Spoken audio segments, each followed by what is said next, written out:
San was the manager of an apartment complex and had access to the spare keys for every unit.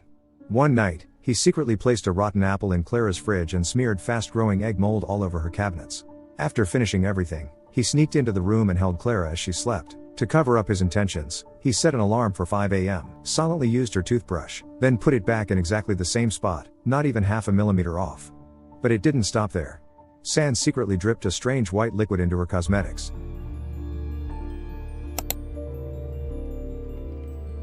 Before leaving, he even stole Clara's watch. Every morning, Clara felt exhausted but blamed it on a lack of sleep. She continued to use the tampered toothbrush and makeup, unaware of what had been done. Then one day, she started receiving over 10 disturbing messages, all from San himself. He knew Clara's daily routine by heart and would hide under her bed at night, using a mirror to check if she was asleep.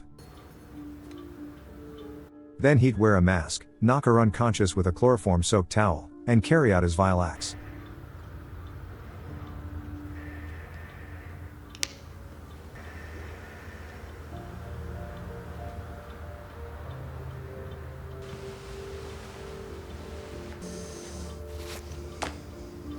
Everything seemed to go unnoticed until the girl next door caught on to his strange behavior.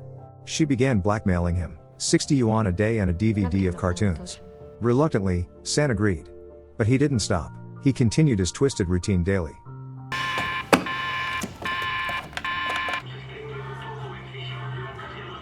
Over time, Clara began experiencing itching, rashes, and a decline in health, never suspecting the true cause was the drug, cosmetics, and nightly exposure to sedatives.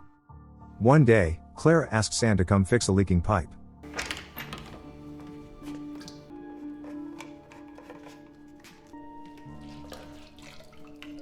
He used the chance to pour something strange on her stolen watch, then pretended to find it in the drain. That night, he returned, hid under her bed again, and eavesdropped on her phone call with her boyfriend.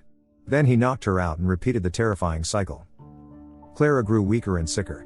One day, she noticed cockroaches infesting her room.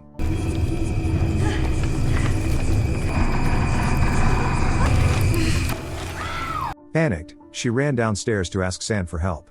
He played the part of the helpful manager, fetched her a dress and shoes, then blamed it all on her rotten fruit. Clara decided to go stay with her mother for a few days and asked San to spray the apartment for bugs. Meanwhile, the neighbor girl came back demanding a raise, now 100 yuan for her silence. San gave in again and began cleaning up the evidence, tossing out all of Clara's makeup, clothes, and spraying disinfectant everywhere.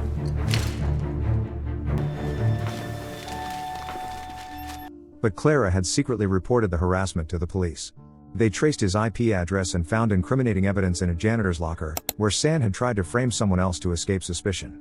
San later called Clara, telling her the apartment was safe again. Knowing she would return that evening, he prepared his tools, wrench, rope, sedatives, and waited under the bed. What he didn't expect was Clara bringing her boyfriend home. While they were getting intimate, a hidden vial slipped out and spilled directly onto San's face. In a panic, he crawled out, tried to escape, but grabbed the wrong set of keys. Cornered, he rushed into the bathroom and hid in the tub. The next morning, Clara turned on the shower, soaking San, who had been hiding in the bathtub. In the confusion, Clara's boyfriend discovered a backpack stuffed with suspicious items under the bed. Clara assumed it was just San's leftover equipment from when he sprayed for bugs. But when her boyfriend pulled out a notebook from the bag, San realized everything was about to be exposed. He seized the moment to escape from the bathroom, only to be caught right at the door. Clara, shocked, demanded, "Who are you? How did you get into my house?" San quickly made up an excuse, "I just came in to grab the pest control equipment." He explained that a tenant had needed a spare key, and that key was in the janitor's backpack. If he lost it, he'd be fired. Clara believed him completely, even handed him the toolbox herself. As San walked down the stairs, his hands were trembling. Inside that backpack was a notebook detailing every twisted act he had committed. The very next day, after repeated complaints about his absences, the building manager fired San and gave him 15 days to vacate the apartment complex. That meant he could no longer sneak into Clara's room. Around the same time, Clara and her boyfriend left for a health checkup and a month-long vacation. San sank into despair. With a lonely, loveless childhood, over 40 and still single, and a critically ill mother in the hospital, he spiraled, thinking, "If I suffer, no one else should be happy either." That night, San climbed to the rooftop, planning to jump. But just as he was about to leap, he spotted Clara and her boyfriend returning. In that instant, He found a new reason to live, and crawled back under Clara's bed. That evening, Clara and her boyfriend had a heated argument. She was 4 weeks pregnant, but he accused her of cheating, since he had been away for 6 weeks. San overheard it all. Once they fell asleep, San knocked them unconscious with sedatives, then calmly lay between them like nothing had happened. The next day, Clara's boyfriend called San over under the pretense of dealing with cockroaches. But it was a setup. He had found the bottle of sedatives hidden under the mattress. A violent struggle broke out. ¿Qué le has hecho? ¿Qué le has hecho?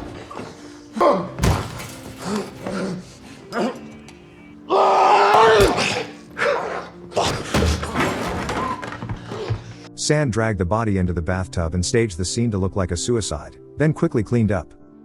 Just as he was packing to flee, there was a knock at the door, the police. Clara had called them after discovering the body. As the apartment manager, San had no choice but to cooperate with the investigation. He remained calm, confident he had left no evidence, but as he was leaving, he saw a slip of paper. "I saw everything." The only one who knew the truth, the little neighbor girl who had once blackmailed him. That night, San broke into her home. Though she tried to escape and scream, he had already knocked her parents unconscious.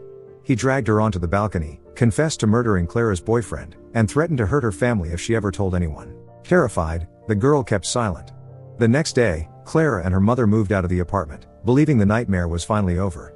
But in truth, it was only just beginning. A year later, Clara received a package from San. It contained his notebook and a letter.